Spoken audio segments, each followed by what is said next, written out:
శ్రీ గౌతమి విద్యా సంస్థలు.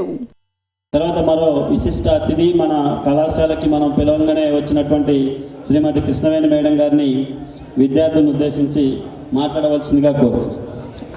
ఆమె కష్టంతో చేసింది బోణి, తన భవిష్యత్తు కట్టుకుంది బాడి, ఆశీర్వదించింది ఆ వాడి. ఈ రోజుల గవర్నమెంట్లో ఒక స్థలంలో మహారాణి, అందుకే వాళ్ళ అమ్మ పెట్టిన పేరు కృష్ణవేణి. సభకు నమస్కారం. సభాధ్యక్షులు శ్రీ గౌతమి సంస్థల చైర్మన్ గౌరవనీయులు శ్రీ గుండారెడ్డి గారికి, అలాగే వేదిక మీద మరి ముఖ్య అతిథిగా విచ్చేసి ప్రాసతో ఇతి ప్రాసలతో మనల్ని ఊయలలోకించి ప్రాసకి ఇంత అర్థం ఉందా, ఇంత ప్రాముఖ్యత ఉందా, నిజంగానే మనం ఆలోచించాలని మీలో ఒక ఊపు తీసుకొచ్చినటువంటి ప్రాసమణి గౌరవనీయులు శ్రీ సుబ్రహ్మణ్యం గారికి, అలాగే మరి ముఖ్య అతిథిగా విచ్చేసినటువంటి శ్రీ శ్రీనివాసరెడ్డి గారికి. మన దర్శి అంటేనే శ్రీనివాసరెడ్డి గారు తప్పనిసరిగా గుర్తొస్తారు. వారు ప్రత్యేకించి ఇక్కడికి రావాలని నన్ను ఆహ్వానించి మరి చైర్మన్ గారితో కూడా తప్పనిసరిగా మా ఆహ్వానాన్ని మన్నించి మీరు రావాలని నన్ను కోరినందుకు, మరి ఇక్కడికి వచ్చినందుకు కూడా నేను చాలా సంతోషపడుతున్నాను. మరి ఇంకా వేదిక మీద ఉన్నటువంటి ప్రిన్సిపల్ శ్రీ రవి గారికి, అలాగే నాగేంద్ర బాబు గారికి నా నమస్కారాలు. విద్యార్థులకు నా దీవెనలు. సమయం అనేది చాలా విలువైంది. Time is money. రాసుకోండి ఎక్కడైనా సరే, టైం ఈజ్ మనీ అంటే ఏంటి? సమయము డబ్బుల కంటే కూడా విలువైంది. డబ్బులన్నా మనకి సంపాదిస్తే కష్టపడితే వస్తాయేమో, కానీ వెళ్ళిపోయిన సమయం మాత్రం ఎంత డబ్బులు వెచ్చించినా కూడా తిరిగి మనకి రాదు. టైం ఈజ్ మనీ అని చెప్పి ఇది రాసి పెట్టుకోండి. నేను చెప్తున్నాను, భవిష్యత్తులో మీకు ఎప్పుడైనా ఉపయోగపడుతుంది. మీ తల్లిదండ్రులు ఎంతో కష్టపడి ఇక్కడ గ్రామీణ ప్రాంతంలో ఉన్నారంటే ధనవంతులు ఎవరూ లేరు. మీ తల్లిదండ్రులు వాళ్ళకి ఉన్నటువంటి స్థాయిలోనే పిల్లలకి మంచి బట్టలు కొనిచ్చి, ఫంక్షన్లు అంటే మీరు కోరినన్ని అందుబాటులోకి తీసుకొని వచ్చి మిమ్మల్ని చదివిస్తున్నారంటే నిజంగానే తల్లిదండ్రులకు ముందు వాళ్ళకి కాళ్ళకి నమస్కారం పెట్టి మనం కళాశాలకు వచ్చినట్లయితే తల్లిదండ్రుల దీవెనలే మనకి ఆశీర్వాదాలు అయ్యి మనం ఎప్పుడు కూడా ముందుకెళ్ళడానికి అవకాశం ఉంటుంది.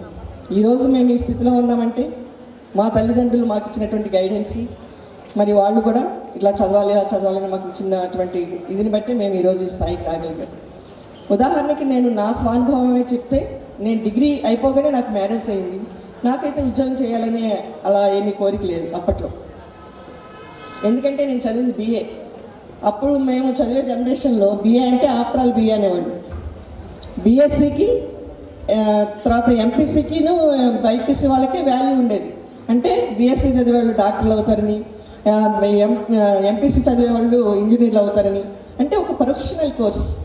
డాక్టరు ఇంజనీరే మనకి సొసైటీలో అప్పట్లో. BA అంటే అసలు వాల్యూ లేదు. BA చదివే వాళ్ళకి ఏం ఉద్యోగం వస్తుంది? ఆఫ్టర్ ఆల్ BA అనేవాళ్ళు. ఇప్పుడు మీలాగా గొడవ చేస్తూ ఉండేవాళ్ళు అనమాట BA బ్యాచ్. సైన్స్ వాళ్ళేమో ఇట్లా కూర్చొని ఉండేవాళ్ళు, ఎప్పుడు మా ప్రాక్టికల్స్, మా ఎగ్జామ్స్, అవి ఇవి అని. అంటే అటువంటి పరిస్థితుల్లో నేను ఒక BA డిగ్రీ చదివి మ్యారేజ్ అయిపోయిన తర్వాత మా హస్బెండ్ అప్పుడు బ్యాంక్లో వర్క్ చేస్తున్నారు. నాతోటి బ్యాంక్ ఎగ్జామ్స్ రాయించారు.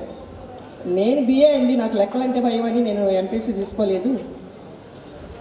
నేను BA చదివి నేను పరీక్ష పాస్ అవటువంటి BA బ్యాంక్ ఎగ్జామ్ నేను రాయను అన్నాను. లేదు నువ్వు చదవద్దు, ఏవద్దు, ఊరికే సరదాగా ఊరు వెళ్ళి రాసొద్దాం. ఒకసారి హైదరాబాదు, ఒకసారి నెల్లూరు, ఒకసారి గుంటూరు, అట్లా ఒక్కొక్క ఊరు ఒక్కొక్క ఆదివారం బ్యాంక్ పరీక్షలు రాస్తే అప్పట్లో బ్యాంక్ పరీక్షలు చాలా వచ్చాయి. అట్లా 5-6 పరీక్షలు రాసిన తర్వాత ఇందాక నేను అన్నాను ఇంకో సబ్జెక్ట్ చెప్తాను మీకు. నాకు ఒకటి టైం ఈజ్ మనీ అని చెప్పాను కదా, అది రాసుకోండి. రెండోది ఏంటి? Practice makes man perfect. అంటే సాధనమున పనులు సమకూరు ధరలున. నేను 5-6 బ్యాంక్ పరీక్షలు రాసిన తర్వాత అనుకోకుండా ఆటోమేటిక్గా పరీక్ష పాస్ అయిపోయాను. అంటే నేను అసలు ఏం చదవలేదు, ఏం లేదు, పరీక్ష పాస్ అయిపోయాను. మా హస్బెండ్ అన్నారు, చూసావా నువ్వు, నీకు వర్త్ లేదన్నావు, నీకు వర్త్ ఉంది కాబట్టి నువ్వు చదవకపోయినా పాస్ అయ్యావు అంటే, తీరా ఇంటర్వ్యూకి వెళ్తే ఇంటర్వ్యూలో సెలక్షన్ రాలేదు. అన్ని ప్రశ్నలు బాగానే చెప్పాను అనుకున్నాను, తీరా చూస్తే సెలక్షన్ రాలేదు. చాలా బాధేసింది. అయ్యో ఇంత దూరం వెళ్ళాను, ఇంటర్వ్యూలో సెలక్షన్ రాలేదు అని చాలా బాధ కలిగింది. అప్పుడు బాధ కలిగింది, ఎందుకంటే నాకే ఉద్యోగం చేయాలనే ఉద్దేశం లేదు, పరీక్ష పాస్ అవ్వాలనే ఉద్దేశం నాకు అంతకంటే లేదు. అప్పుడు పరీక్ష పాస్ అయ్యి ఇంటర్వ్యూలో ఫెయిల్ అయిన తర్వాత అప్పుడు మా హస్బెండ్ అన్నారు, చూసావా నీకేం వర్త్ లేకపోయినా నీకు వచ్చింది అని. నువ్వు వర్త్ లేదని నువ్వు అనుకున్నావు, కానీ నీకు వర్త్ ఉంది కాబట్టి నువ్వు పాస్ అయ్యావు, పద నీకు కోచింగ్ ఇప్పిస్తాను అంటే అని కోచింగ్లో జాయిన్ చేశారు. ఈలోపు అప్పటికి నాకు బాబు 1 year. మా బాబుని పాలించుకుంటూ నేను ఎప్పుడు కూడా పోత పాలు కూడా పట్టలే పిల్లలకి.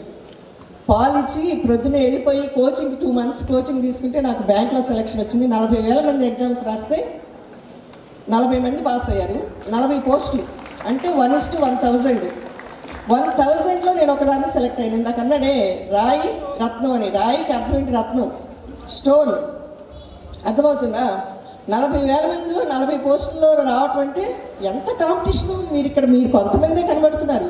మీరు బయటికి వెళ్తే పోటీ ప్రపంచంలో మీరు అడుగు పెడితే మీరు ఎక్కడున్నారో ఆలోచించుకోండి. మీరు ఆ పోటీలో మీరు గెలవాలంటే మీకు నైపుణ్యాలు చాలా అవసరం. మీ బాడీ లాంగ్వేజ్ కావచ్చు, మీ కంప్యూటర్ స్కిల్స్ కావచ్చు, మీ కమ్యూనికేషన్ స్కిల్స్ కావచ్చు, మీ సాఫ్ట్ స్కిల్స్ కావచ్చు. ఇవన్నీ కూడా మీకు ఎంతో దోహదపడతాయి. అవి ఇక్కడే మీరు నేర్చుకుంటున్నారు.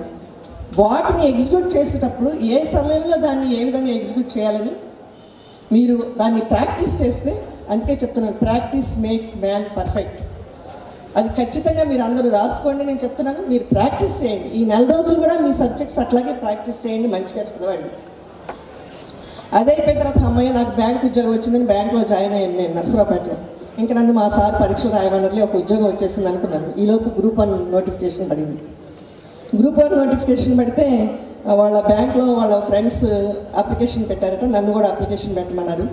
అప్లై చేశాను, ఎగ్జామ్స్ రాశాను. కొంతమంది నాకు గైడెన్స్ ఇచ్చారు. అంతకుముందు గ్రూప్ 1 రాసిన వాళ్ళు ఆఫీసర్స్ ఆ గైడెన్స్ తీసుకుని నేను ఎగ్జామ్ రాస్తే నేను గ్రూప్ 1 కూడా మెయిన్స్ ప్రిలిమ్స్ పాస్ అయ్యాను. 1,60,000 మంది అప్పుడు ఎగ్జామ్ రాశారు. అందులో 13,000 మంది పాస్ అయ్యారు. 13,000 మందిలో ఉన్నాను. 13,000 మంది మెయిన్స్ రాస్తే 300 మంది పాస్ అయ్యారు మెయిన్స్. ఆ 300 మందిలో ఉన్నాను. 300 మంది ఇంటర్వ్యూకి వెళ్తే 140 పోస్టులు. ఇంకా అక్కడ కాంపిటీషన్ లేదు. 1:2.25 అంతే. అంటే ఇద్దరు ఒక పోస్ట్ కోసం వెళ్తే ఒకరికి వస్తుంది, ఒకరికి రాదు. అక్కడ సెలక్షన్లో నాకు గ్రూప్ 1లో సెలక్షన్ రాలేదు. మళ్ళీ వెనక్కి వచ్చాను. అంటే ఇంత కష్టపడి వెళ్ళి 2 నెలలు బ్యాంకుకి సెలవు పెట్టి ఎంతో కష్టపడి చదివాను నేను. ఆ స్థాయికి వెళ్ళి అక్కడి నుండి ఢమేయమని పడిపోయాను. అర్థమవుతుందా అండి? ఎందుకు నేను చెప్తున్నానంటే, ఒక గురి పెడితే మనం లక్ష్యాన్ని సూటిగా చూస్తే ఆ లక్ష్యాన్నే ఛేదించాలి. కానీ కాస్త కొంచెం కిందకు వచ్చినా కూడా, అంటే ఒక తల మీద యాపిల్ పెట్టేసి లక్ష్యాన్ని చూడు అని చెప్పేసి గురి పెట్టి చూపిస్తారు. ఆ లక్ష్యాన్ని కనుక నువ్వు ఛేదించలేకపోతే కొంచెం కిందకి వచ్చినా నీ కన్నే పోతుంది. కన్నే పోయిందంటే ప్రాణమే పోయినట్టు లెక్క. అంటే గురి చూసి కొట్టాలంటే అందుకే కొడితే కొట్టాలిరా 6 కొట్టాలంటారు చూడండి. అట్లాగే గురి చూసే కొట్టాలన్నమాట. అంటే మీ టార్గెట్ ఏంటి? ఇప్పుడు మీ టార్గెట్ ఏంటి? డిగ్రీ పాస్ కావాలి. అలాగే సెకండ్ ఇయర్ ఏంటి? మంచి మార్కులతో డిగ్రీ ఫైనల్ ఇయర్లోకి రావాలి. అంటే first year, second year, third year marks కలిపితేనే మీకు ఫైనల్ ఇయర్లో పర్సంటేజ్ ఇస్తారు. కాబట్టి అది చూసుకోవాలి మీరు. తీరా సెలక్షన్ రాలేదు గ్రూప్ 1లో. ఇంకా సరైన అప్పుడు ఒకే నోటిఫికేషన్లో గ్రూప్ 2A సర్వీసెస్. ఆ గ్రూప్ 2A సర్వీసెస్కి మెయిన్స్కి ఇంత కష్టపడి చదివాను. ఆ చదువు అంతా ఏం చేయాలి? ఎక్కడికి వెళ్ళి ఆ చదువుని పోయాలి నేను? సరే ఏదో పరీక్ష గ్రూప్ 2A రాసేసేద్దాము. ఎందుకంటే అప్పట్లో గ్రూప్ 2A ఎగ్జామ్ కంటే బ్యాంక్ ఉద్యోగం అప్పుడు వైట్ కలర్ జాబ్ అని ఉండేది. బ్యాంక్ వాళ్ళు వైట్ కలర్ జాబ్ అనేవాళ్ళు. బ్యాంక్ అసలు నాకు బ్యాంక్లో జాబ్ చాలా హ్యాపీగా నేను చేశాను అనమాట. అక్కడ లెక్కలంటే భయం పోయింది. 2 నెలలు బ్యాంక్ జాబ్ హ్యాపీగా చేశాను. నాకు అసలు ఆ బ్యాంక్ జాబ్ వదలాలంటే ఇష్టం లేదు ముందు ముఖ్యంగా. తీరా గ్రూప్ 2A ఎగ్జామ్స్ రాశాను. 12 పేపర్స్ రాయాలి, రాసి వచ్చాను. స్టేట్లో ఉమెన్లో 3rd వచ్చింది నాకు. స్టేట్లో ఉమెన్లో 3rd వచ్చింది. ఏది? గ్రూప్ 2A సర్వీసెస్లో. అప్పుడు సెలక్షన్ నేను ఎంఆర్ఓగా సెలెక్ట్ అయ్యాను. ఎంఆర్ఓగా జాయిన్ అయ్యి 95లో ఇప్పుడు డిప్యూటీ కలెక్టర్ క్యాడర్లో ఇప్పుడు జాయింట్ కలెక్టర్గా ఉన్నాను నేను. అంటే అదే ఆ రోజు నేను గ్రూప్ 1 నాకు సెలక్షన్ వచ్చినట్లయితే ఇప్పుడు నా పొజిషన్ వేరుగా ఉండేది. చెప్పాను కదా, గురి తప్పిందంటే ట్రాక్ తప్పిపోతాం. ఆ ట్రాక్ తప్పిందంటే దాన్ని సాధించడానికి మళ్ళీ 15 ఏళ్ళు పట్టింది. కాబట్టి సమయం ఎంతో విలువైనది అని చెప్పడం కోసం ఈ 15 ఏళ్ల సమయాన్ని మీకు చెప్తున్నాను. దయచేసి అబ్బాయిలు అవ్వచ్చు, అమ్మాయిలు అవ్వచ్చు, డిగ్రీ హోల్డర్ మీరు కాబోతున్నారు. రేపు కాన్వొకేషన్ డేకి కూడా మేమందరం సెలబ్రేషన్కి రావాలి. మా వాళ్ళందరూ 100% పాస్ అయితే నేను వస్తాను సార్. అంతే కదండి? Condition, subject condition. పాస్ అవుతారా అందరూ? ఇప్పుడు చెప్పండి, పాస్ అవుతారా? పాస్ అవుతా అనుకున్నారు చేయొద్దండి.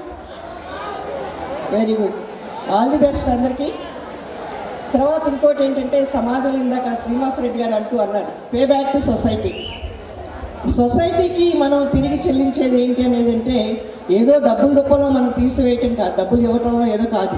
మన బాధ్యతని సమాజంలో మనం కరెక్ట్గా నిర్వర్తించడమే సమాజానికి మనం ఇచ్చే కానుక.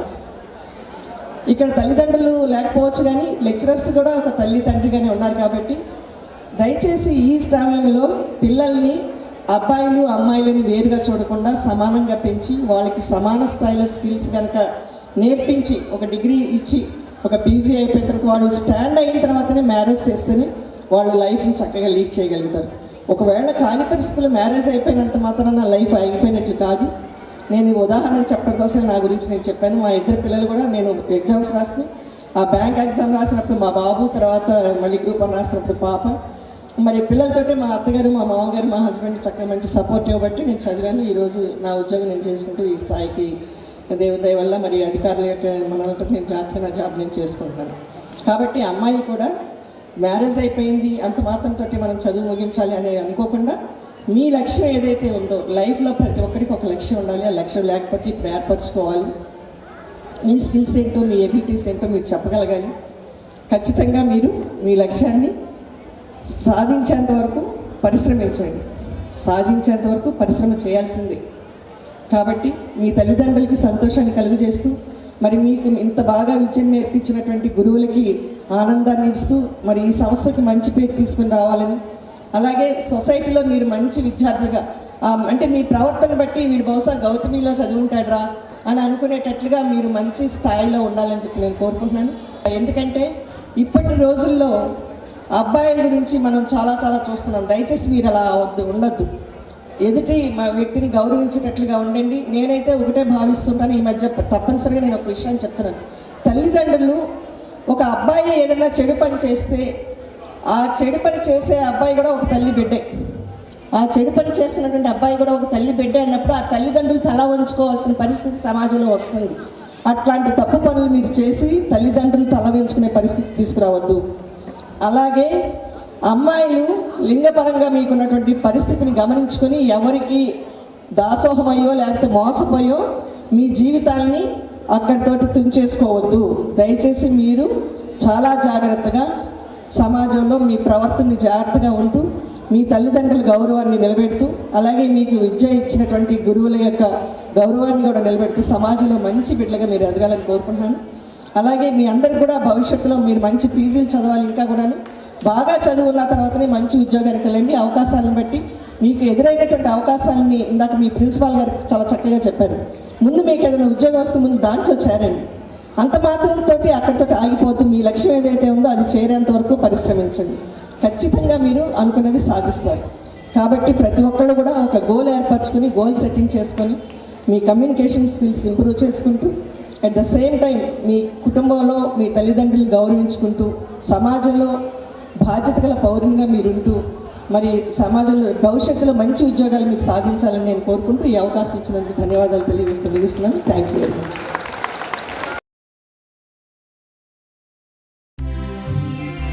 శ్రీ గౌతమి విద్యా సంస్థలు